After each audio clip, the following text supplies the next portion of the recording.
Welcome all of you to my video. In this video we are going to see chapter 5 coordinate geometry example 5.30. Find the slope of the straight line 6x plus 8y plus 7 is equal to 0. So இதில் equation கொடுத்துருக்காங்க, we got to find the slope. 6x plus 8y plus 7 is equal to 0.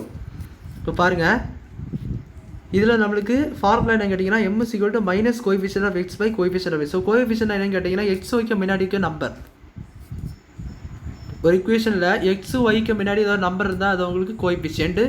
So x coefficient of x என்பது இது, coefficient of Y என்பது இது.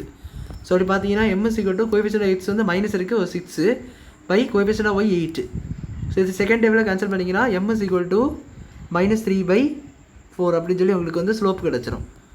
So அந்த slope எப்படி உங்களுக்கு புரிஞ்சிருக்குன்னு நினைக்கிறேன். ஸோ அவ்வளோதான் அந்த சம் ஸ்லோப் கண்டுபிடிச்சிட்டோம். வீடியோ பிடிச்சா லைக் பண்ணுங்கள், ஷேர் பண்ணுங்கள், சப்ஸ்கிரைப் பண்ணுங்கள். டவுட்ஸ் இந்த கமெண்ட்ஸ் சொல்லுங்கள். தேங்க்யூ.